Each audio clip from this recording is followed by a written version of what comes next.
Hey everyone, good morning. So what I'll do is I'll just quickly share my screen and basically share the updates for this week.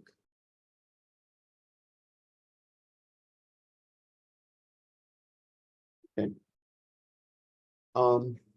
So getting on to V4, I'm just going to go over things which essentially were issues with parity that we essentially have fixed in V4.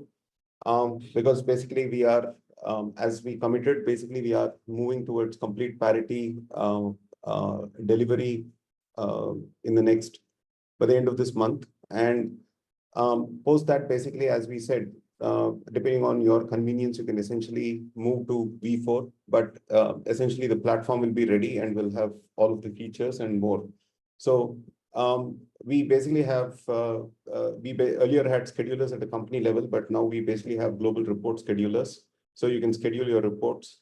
You can add a report scheduler, and basically if you have any report schedulers that were there in your older version, that is automatically migrated over to the new version. So you don't need to reconfigure them. But in case you want to add a new scheduler, you can add a new scheduler here. And again, when we basically migrate over the old reports, what we've done is we mapped what are the old reports to the new reports, and the same thing essentially is being migrated over. And again, in a scheduler, you can choose for this schedule is applicable for which companies, or it's not applicable to which companies, and then you can essentially kind of choose those companies over here. So you have the allowed and denied companies. So, and you can basically also use the include and exclude tags that you're used to in V3. So, and then you can have a set of emails to whom basically these reports must be sent. So right now, the Amazon SES is allowing us to send emails with attachments up to 25 MB.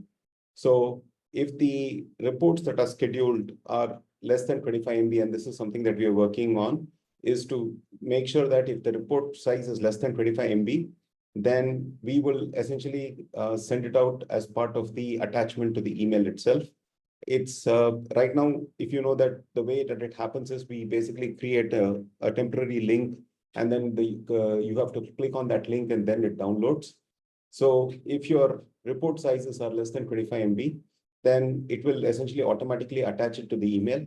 If it is greater than 25 MB, then we will be putting it in a store, and then you will download it from the store. One of the other things that was given to me as a suggestion by some of the folks, and I would like to kind of ask people if that would work, is that if you build an integration into OneDrive and essentially put these reports in OneDrive in a folder under a particular subfolder with a date, and then essentially send a link to that folder so people basically can get access to it.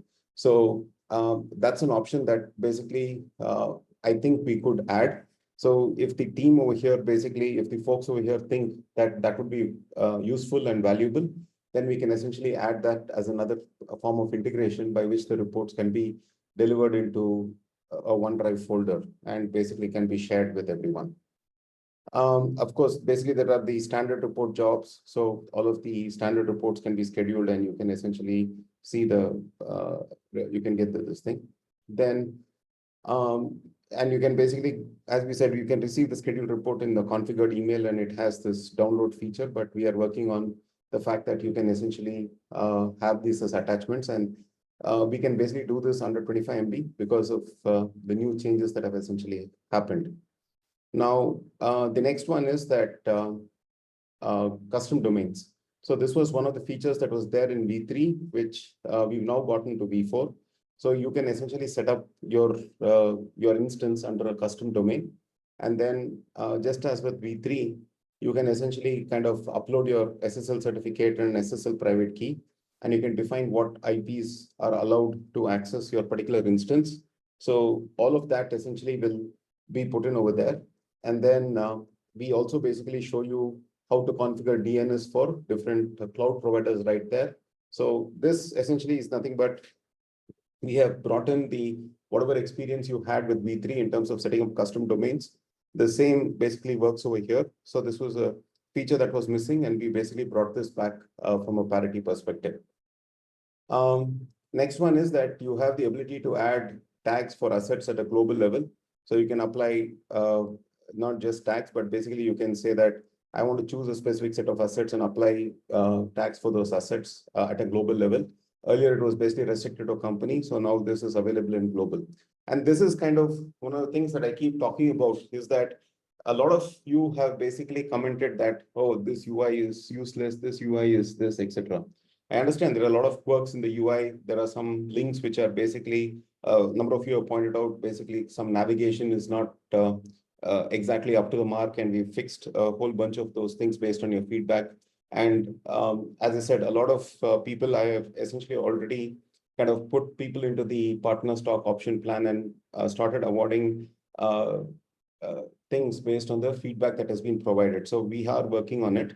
But the primary goal for why we are basically moving to this new user interface and the underlying reason for why we are moving away from getting into every asset level, every this level is that eventually all of you are going to reach a stage where you will basically find that it does not scale. And which is one of the reasons for why basically people run to dashboards. But the problem with dashboards is dashboards will give you some numbers, but does not make it something that you can use immediately. Now, what we've done with this whole global piece that we bring all the data and bring it up to the global level is for you to be able to drill down and move and navigate through problems, not at a per company level, but at a global level, and then move your entire thought process and the way that you will fix things, the way that you will manage your customers more to a global level. And I trust me when I tell you that as you basically move into that direction, you will actually see that you have almost like a lot of free time for your techs. Second is that all of the people who basically are managing it will have a much more holistic view of how all of their customers are doing, rather than basically drilling down into every single customer and trying to figure out like what's wrong with this customer or the other customer. Okay.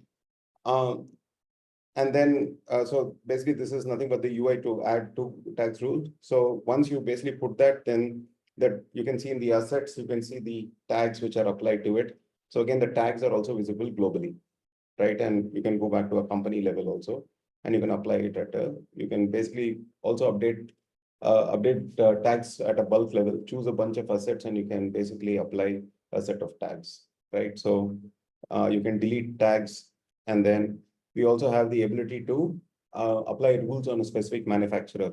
So this was things for like, for example, if you have a wireless access point. So if you wanted to essentially say manufacturers unify and then apply a specific tag, then those could essentially be used as tags over there. The next feedback that came from a lot of people is that I want to be able to kind of get more filter search options under vulnerabilities in the problems table. And so now we have more features. So we can basically, you can filter by base code, you can filter by software, description, problems, etc. The reason why we've not given EPSS there is because we already have classified the EPSS as a problem. So you have EPSS greater than 0.95, 0.95 to 0.90. So essentially, since those are already classified, we don't have EPSS in the problem detail screen, because I'm pretty sure that somebody will would be thinking about it as to it's logical that if you're giving it based on score, why not with EPSS? The next one is that the ability to provide custom report cover pages. Now, this is basically for any standard report. You want to basically have your own cover page. So if you design your own cover page, and basically we provide you with a documentation as to what fields must be in there, apart from basically the basic design, etc. But you can essentially choose by whether you want to do it for all companies or you want to do it for specific companies. You can choose multiple cover pages across all of them, and then that will get applied to all of your reports, all of your standard reports and your custom reports, everything. So this is something that is also available. Okay.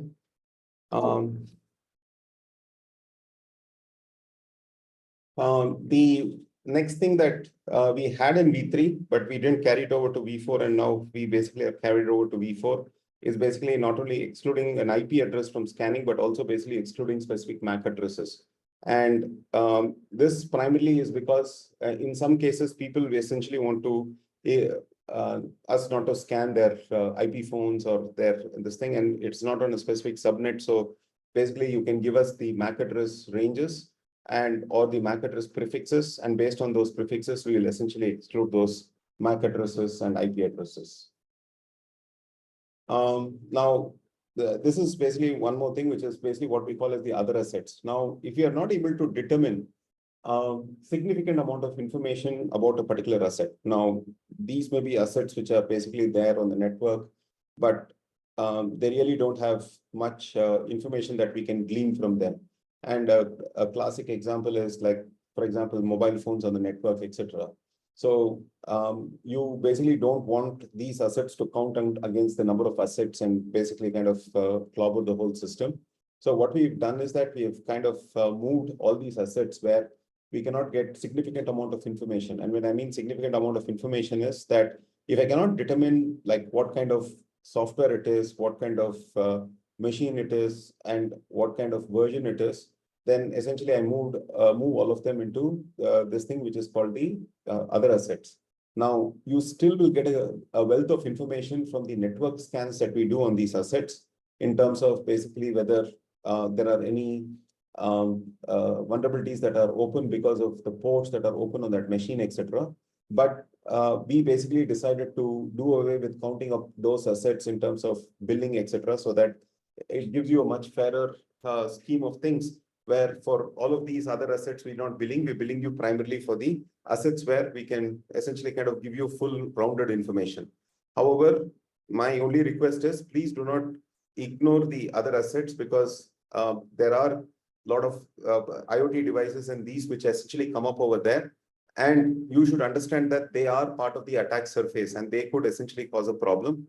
So please do pay attention to the other assets. But one of the reasons for why we put the other assets bucket is primarily to help with you being clear about what is being built for and what is not being built for. So, and if we basically are able to identify an asset, we're able to provide value on top of that asset. That's the only this thing. So the other asset discovery, it discovers the asset, it gives you external scan information in terms of what we see externally from the box, but we are not able to get into the box and do something significant. We move it into other assets. Okay. So again, the ability to kind of customize your the page titles, your footer content, what you want to basically put in the footer, whether you want to, you can upload different logos, icons, and basically dark mode, light mode, all of these white label settings essentially can be provided. And these page titles are basically for your web page itself. So you can put your company name so that you no longer see ConnectSecure. You basically under the footer, again, you can essentially, you don't see ConnectSecure at 2024. You can basically modify it. So this gives you an ability. Now, if you take the combination of custom domain with the combination of all of these customizations that we've given you, you can essentially host this completely without anybody knowing that this is ConnectSecure. And that's basically the intent. That is, you basically brand it as your own platform. Not only that, we are right now working, I think we are basically around 10 to 12 days away from removing this whole thing that you had with having to go to our Citadel or service provider, coming back, and that entire flow, because we have implemented a custom login screen. And again, that custom login screen is something that you can customize. So there is no the problem of basically actually leaving this page, going there, coming back, and then configuring things in Citadel. That will essentially go away in the next 10 to 12 days. So that should essentially get you basically much more comfortable for staying in the same page. And it also, we understand, it makes it easier for you to hand off this platform to a customer, because then he sees your logo, your name, and basically he never leaves the platform. He doesn't go into some other UI screen, etc. So that essentially is something that we're working on. And we'll probably be there in 10 to 12 days in that system.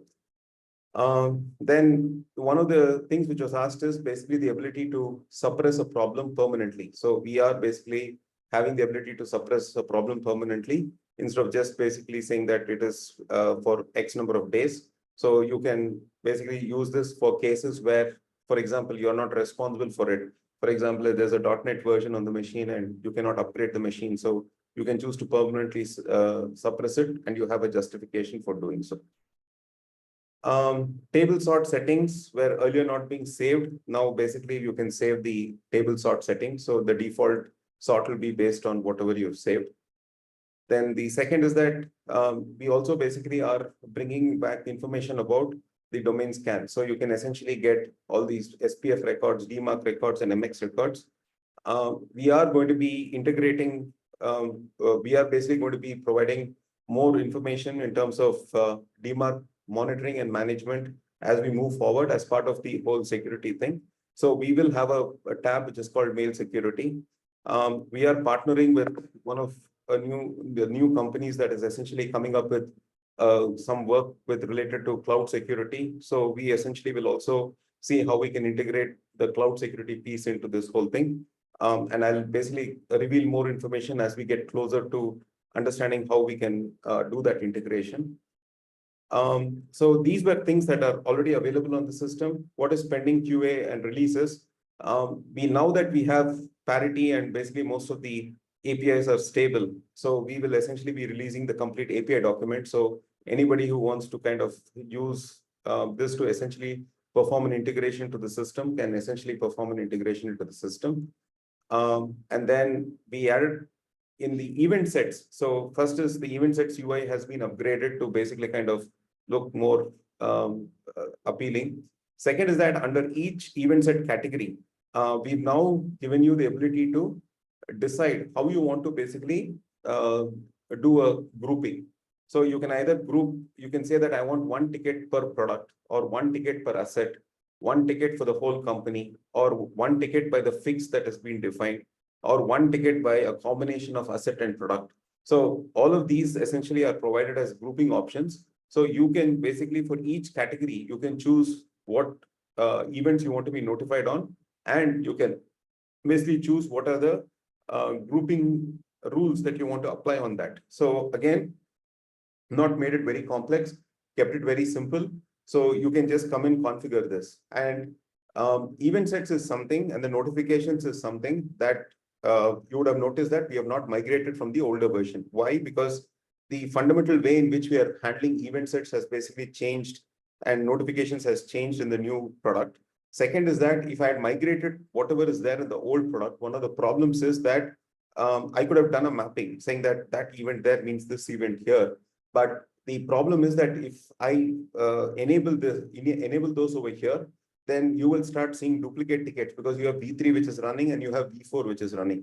So what we will need to do is that we will need to essentially disable V3 whenever you enable V4. And that is something that we are working on.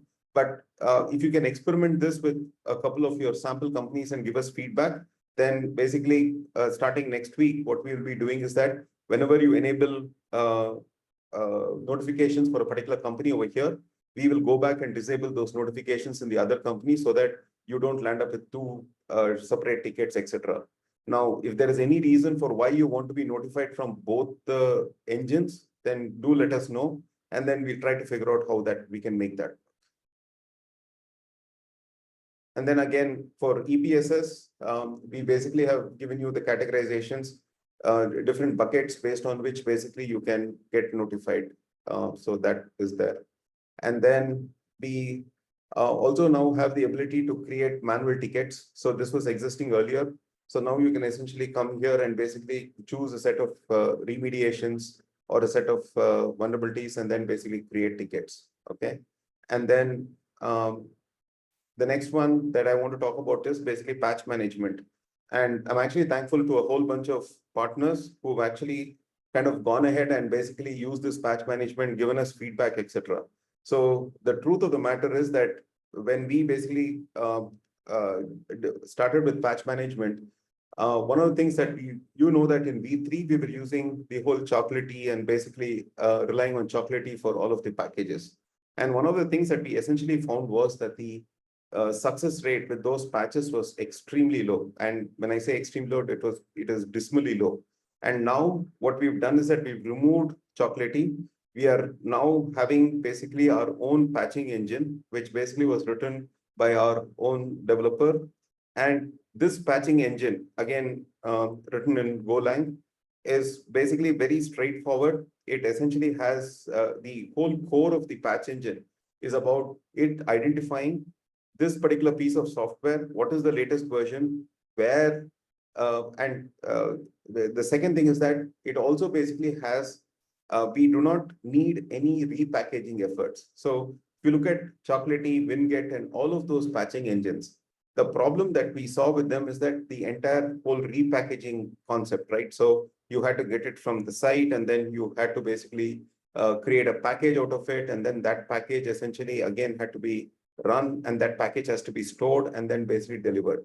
Now, the problem with this entire process is two things. One is there is a vulnerability, and basically there's a patch which is released today. Chocolatey as a repository will not get it for a week, 2 weeks, etc.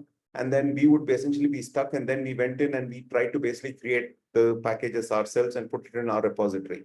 And then when we put that in our repository, then what happens is that when Chocolatey releases their version, then basically it has a conflict, and then we have to resolve the conflict between the two repositories. So we got rid of Chocolatey completely. This is basically like a very simple and very thin engine that has been written. And basically, with the, I think there are around 30 or 40 of our new partners who basically tried this engine.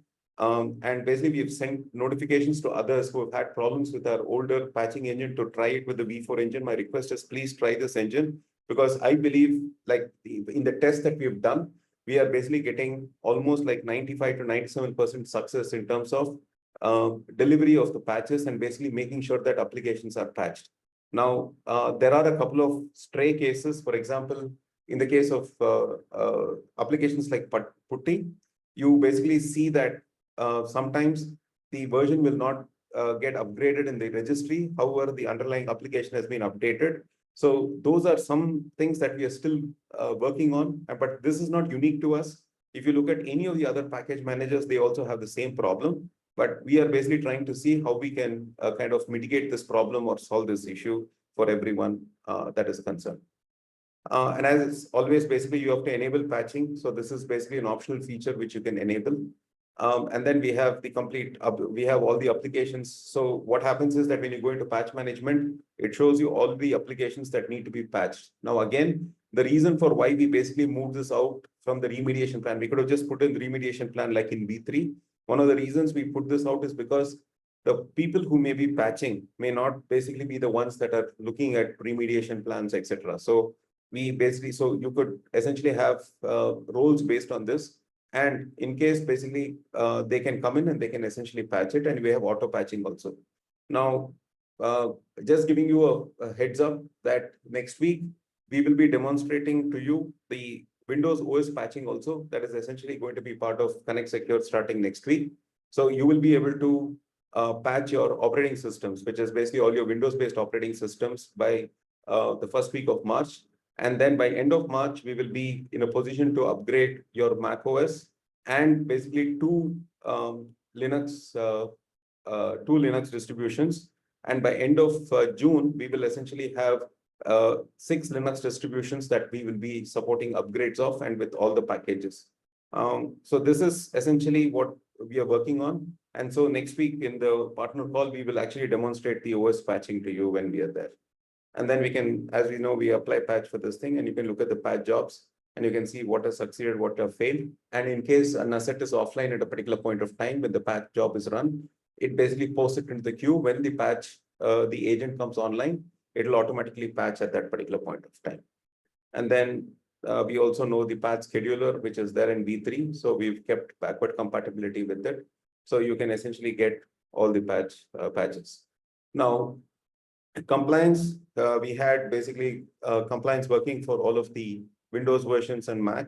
Now we basically released it for complete CIS compliance for Ubuntu. So you can basically kind of run this on your Ubuntu machines and you will get complete CIS compliance. So one of the things that people constantly told us was that I like the left-hand side menu. I don't like the action menu on the right-hand side. So we've taken cognizance of all of that. And you can essentially see that we have different layouts. Please try out these different layouts and basically choose a layout that is suitable for you. So you can basically bring the entire menu to the right-hand side. You can basically bring it into the enterprise view that we have right now. Save this as your default. And then you can see this align dynamic settings. So these settings can be essentially moved to the left or right. And we are going to basically kind of be making some more user experience changes based on, like we did some blind testing with a couple of folks who are UX folks who are there. And they basically pointed out a few things, and they basically kind of coincided with some of the feedback that we've got, which is the right-hand bar is not very intuitive in a number of cases where we have to just figure out like which menu belongs to what, etc. So you will actually see a return of a number of menus on top of the action panels itself. And that work will basically be reflected over the course of this week and next week. And so you will be able to see all of this data out there. So you can see these multiple layouts, the dense layout, the classic layout, the classy layout, and the futuristic layout, and all of those pieces. And then we have Ninja RMM integration, and then you can deploy agents using Ninja RMM1. So I think these are all other reports which are in there, and then the ability to resync this thing. So right now, we started, as you all know, with a total ticket count of 458. As of today, we basically are down to 34 tickets, which are basically open, out of which there are 12 priority 1 tickets, and the others are basically P2, P3, and some of them are feature requests. But since those feature requests are important to you, we basically are categorizing it and basically getting those done. From a V3 parity perspective, what is pending?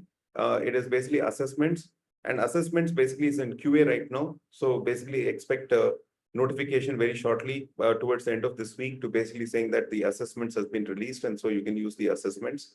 The compliance wizards. So we had these wizards that we had in V3, which basically where you could upload a template and you could essentially move that. So those compliance wizards are basically coming to V4. And those compliance wizards will basically be live probably mid of next week to end of next week. And all of your, if any of you have used the compliance wizards in V3, then all of the data from that V3 wizard will be essentially migrated over to V4. So you don't need to kind of recreate anything out here. And then we basically are going to be releasing a guide which shows if you were using this functionality in V3, how do you achieve the same in V4? This is a guide that I am creating, and I will basically share this with everyone so that essentially it becomes a good training guide for people who are migrating from V3 to V4, and it will give comfort to everyone in terms of how to get there. So that essentially is the update for this week.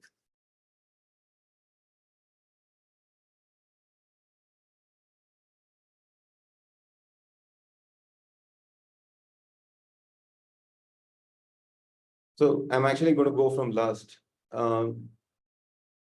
So the new layouts are great, but they don't say for me, am I the only one? So if you go to the bottom, you will basically see a blue color button which says save. So I've actually told my team to essentially put a button on top also, but you see my team is a little this thing. So if you go down, you can essentially do this. Would it be possible to add the ability to exclude a path from scanning on a specific asset? We have hundreds of vulnerabilities found within the virtual machine files. There are only backups that are not actively used. Team, technically, yes, we could basically do it, but the only thing which I would say is that, like, see, the point is that I exclude the path. Now, there is, if an executable which is not supposed to be there is there either as a backup and it basically gets activated, then it would still be a vulnerability. So what we will essentially do is that if you essentially give it as an excluded path and we find an excluded path, we will essentially remove it from the main list but we will report it in another place. That way, what will happen is that at least from a reporting perspective, we will have the data, but you can choose not to worry about it. When with other assets option we added does not exist in our portal. So this is basically being released the end of this week, Paul, as I explained. So these are things that are already in QA, they've passed QA, so they'll be pushed either tomorrow or day after tomorrow, and then you'll be able to see this. Will OpenSUSE be one of the Linux distros for patching? Absolutely. OpenSUSE will be one of the distros, Ubuntu, Debian, OpenSUSE, and then RHEL and CentOS. These basically are part of this thing. Can you hear me? I have to reset the agent for each computer in order for the data to update on solutions problem section. Is there an auto update, mass update option coming soon? You shouldn't have to. Okay, so what, Anthony, I will basically get it checked first why you are having to do this in terms of reset agent. But basically bulk updates, I will basically we will provide a button which essentially does a mass update.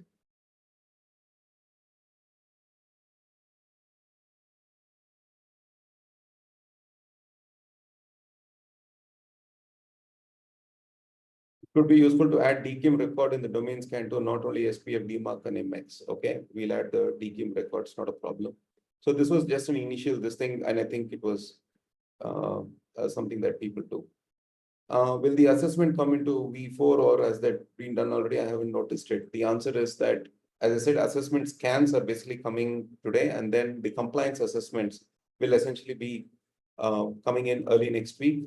And basically, we'll migrate over the data next week when you click on a particular company. Is it required to use tags to use the global patch scheduler? What happens if I leave it blank? It's not required. It's basically, it's only if you want to kind of filter out anything, then you essentially need to put the fund.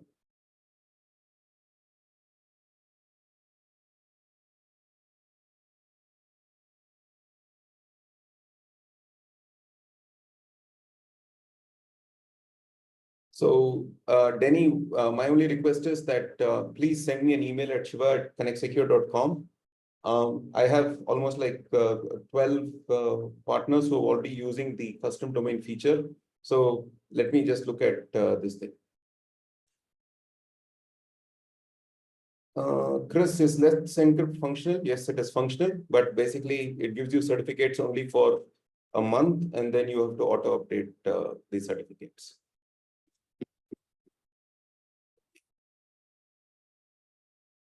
Yes, so Danny, I'm basically putting in my email in here. So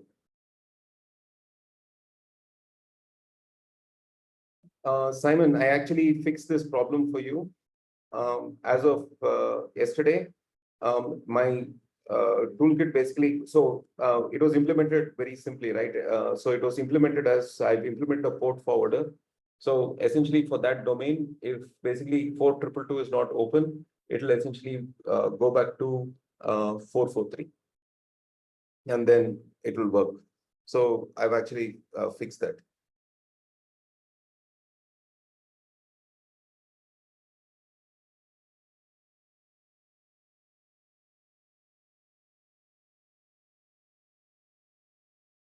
So perfect. We have caught up with all the questions.